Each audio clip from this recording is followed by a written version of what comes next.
7월 8일 화요일 매일 성경 묵상을 시작합니다. 오늘 함께 나눌 말씀은 요한계시록 3장 14절에서 22절입니다. 요한계시록 3장 14절에서 22절의 말씀을 제가 봉독합니다. 라오디게아 교회의 사자에게 편지하라. 아멘이시요 충성되고 참된 증인이시요 하나님의 창조의 근본이신 이가 이르시되 내가 네 행위를 아노니 내가 차지도 아니하고 뜨겁지도 아니하도다. 내가 차든지 뜨겁든지 하기를 원하노라. 내가 이같이 미지근하여 뜨겁지도 아니하고 차지도 아니하니 내 입에서 너를 토하여 버리리라. 네가 말하기를 나는 부자라 부유하여 부족한 것이 없다 하나 내 곤고한 것과 가련한 것과 가난한 것과 눈먼 것과 벌거벗은 것을 알지 못하는도다. 내가 너를 권하노니 내게서 불로 연단한 금을 사서 부유하게 하고 흰옷을 사서 입어 벌거벗은 수치를 보이지 않게 하고 안약을 사서 눈에 발라 보게 하라. 무릇 내가 사랑하는 자를 책망하여 징계하노니 그러므로 네가 열심을 내라 회개하라. 볼지어다 내가 문 밖에 서서 두드리노니 누구든지 내 음성을 듣고 문을 열면 내가 그에게로 들어가 그와 더불어 먹고 그는 나와 더불어 먹으리라. 이기는 그에게는 내가 내 보좌에 함께 앉게 하여 주기를 내가 이기고 아버지 보좌에 함께 앉은 것과 같이 하리라. 귀 있는 자는 성령이 교회들에게 하시는 말씀을 들을지어다. 아멘. 7교회 중 마지막으로 라오디게아 교회에 보내는 편지가 오늘 본문에 기록되어 있습니다. 라오디게아 교회는 칭찬은 하나도 못 받고 책망만 받은 교회입니다. 차지도 뜨겁지도 않은 미지근한 신앙과 행위들, 부자라고 말하고 있지만 영적으로는 오히려 벌거벗었다고 표현될 정도로 빈약했음에도 불구하고 그것을 보지 못하는 영적 분별력까지 책망을 들을 만한 이유들이 많았습니다. 사실 라오디게아 지역은 4대 교회와 더불어 외적인 박해도 내적인 이단 운동도 없는 환란의 무풍지대였습니다. 게다가 이 라오디게아 지역은 기름진 땅과 목초지가 넉넉해서 곡물과 양털이 많이 생산되었고 상업과 금융업까지 발달하여 당시 가장 부유한 도시 중의 하나로 인정받고 있었습니다. 그러니까 식량과 돈이 넘쳐나는 상태였기 때문에 가난한 사람이 거의 없었습니다. 또 기원 후 61년에 지진으로 인해서 도시가 파괴되었을 때도 로마 정부의 지원 없이 스스로의 힘으로 도시를 재건할 정도로 재정이 넉넉했고 직조업이 성행하여 이 지역에서 만든 옷들이 대량으로 생산되어 로마의 다른 도시로 팔려나갈 정도였습니다. 또 도시의 서북쪽 20km 지점에는 유명한 의과학교, 오늘 말하면 의과대학이겠죠. 그런 의과학교가 있었고 여기에서 생산된 안약은 특효약으로 널리 알려지기까지 했습니다. 이런 시대적 배경을 염두에 두고 라오디게아 교회 하시는 말씀을 읽어야 합니다. 일단 책망의 내용 중 첫 번째는 이것입니다. 차지도 뜨겁지도 않고 미지근하다는 거죠. 이 말의 의미는 무엇일까요? 뜨거운 열정적인 사랑도 차갑고 냉철한 이성적인 사랑도 아닌 어설픈 사랑을 의미하는 것일까요?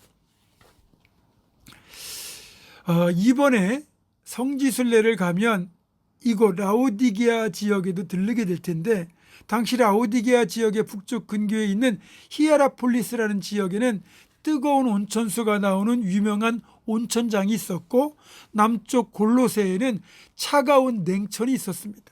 라오디게아는 두 지역에서 물을 끌어와서 사용을 했는데 이 뜨거운 물이 라오디게아 지역까지 오다 보면 식고 또 골로새에 있는 차가운 물이 또 라오디게아까지 오다 보면 물이 데워져서 미지근한 물이 되는 겁니다. 그러니까 주님께서는 뜨겁지도 않고 차갑지도 않은 어정쩡한 상태의 미지근한 물을 예로 들면서 이런 라오디게아 교회의 미지근한 신앙, 어정쩡한 상태의 신앙을 책망하신 겁니다. 사실 미지근한 물로는 계란도 삶지 못하고요, 밥도 못합니다. 그래서 주님은 계속 미지근한 상태로 있게 되면 토하여 내치겠다고 경고하고 계신 겁니다. 그런데 라오디게아 교회가 이렇게 된 데에는 그들의 물질적인 부요와 편안함이 있었습니다. 그들은 자신들의 풍요를 감사하기보다는 그것을 영적인 자만으로 바꾸고 말았습니다. 나는 부자라, 부족한 것이 없다. 그렇게 자족하고 만족하는 의미가 아닌 교만과 자만의 의미로 이렇게 말하고 있는 겁니다. 그것이 주님 보시기에는 역겨울 정도였습니다. 그러니까 내 입에서 토하여 내치겠다고 경고하시는 것이죠. 이처럼 라오디게아 교회는 자신들이 부유하다고 생각하고 있었지만 주님은 적나라할 정도로 라오디게아 교회의 실상을 이렇게 말씀하고 있습니다. 네 곤고한 것과 가련한 것과 가난한 것과 벌거벗은 것을 알지 못하는도다. 오히려 영적으로 보면 진짜 가난하고 벌거벗고 가련하고 곤고한 교회가 라오디게아 교회라고 말씀하고 있는 겁니다. 사실 자신이 어떠한지 모르는 신앙인이 가장 가련하고 벌거벗은 신앙인입니다. 그러면서 주님은 대책을 말씀해 주시죠. 불로 연단한 금을 사서 부유하게 하고 흰옷을 사서 입어 벌거벗은 수치를 보이지 않게 하고 안약을 사서 눈에 발라 보게 하라. 불로 연단한 금은 환난을 통과한 정금 같은 믿음을 가지라는 겁니다.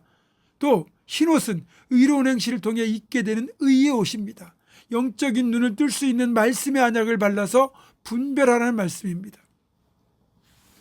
저도 그렇지만 성도들을 대하다 보면 라오디게아 교회의 성도들과 같은 분들이 적지 않습니다.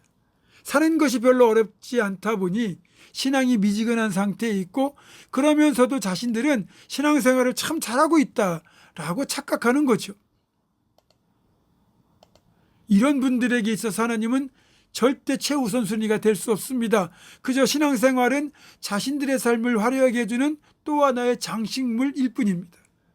그러나 진짜 하나님이 보시는 하나님의 기준으로 자신들의 영적 상태를 확인할 수 있다면 스스로도 놀랄 겁니다. 잘 입고 있는 줄 알았는데 벌거벗고 있고 부자인 줄 알았는데 가난한 상태로 그 누구보다 가련한 인생이라는 사실을 깨달아야 합니다. 적어도 라오디게아 교회가 이렇게 문제가 많았지만 그럼에도 불구하고 하나님은 이렇게 말씀합니다. 내가 사랑하는 자를 책망하여 징계하노니 사랑하지 않으면 책망도 징계도 없습니다. 하나님의 사랑하는 자녀에게만 사랑의 징계가 있는 겁니다. 그러니까 사랑으로 징계할 때 깨닫고 돌이키는 게 중요한 거죠. 주님은 그렇게 지금도 우리 문 밖에 서서 우리의 문을 두드리십니다. 우리가 문을 열면 안으로 들어오셔서 함께 식탁을 나누는 친밀한 교제가 이루어지는 축복이 있을 거라고 분명히 말씀합니다. 그렇게 우리의 신앙적인 부분들을 다시 점검하여 우리를 향하신 주님께 문을 열어드리고 그 주님과 함께 식탁 교제까지 나눈 친밀한 교제가 있는 이 자리까지 나아가기를 주님의 이름으로 축원합니다. 기도하겠습니다. 하나님, 라오디게아 교회가 비록 책망밖에 받지 못했지만 그럼에도 하나님은 사랑하는 자를 책망하여 징계한다고 분명히 말씀하셨습니다. 우리를 사랑하시기에 우리를 책망하실 때 그 책망을 달게 받고 우리의 문을 열어 주님을 모셔드리고 주님과 함께 더불어 먹고 마시는 친밀한 식탁교회까지 이루어지는 복된 자리까지 우리 모두가 나아갈 수 있도록 인도하여 주시옵소서. 예수님의 이름으로 기도하옵고 이제는 우리 주 예수 그리스도의 은혜와 하나님의 사랑과 성령의 교통하심이 우리의 신앙을 다시 분별하고 주님 기뻐하시는 모습으로 열심을 내어 그렇게 주님과 친밀한 교제까지 나아가기를 결단하는 사랑하는 모든 성도들, 이들의 삶과 가정과 생업과 앞날과 우리 교회 위에 지금부터 영원토록 함께 하시옵기를 간절히 축원하옵나이다. 아멘.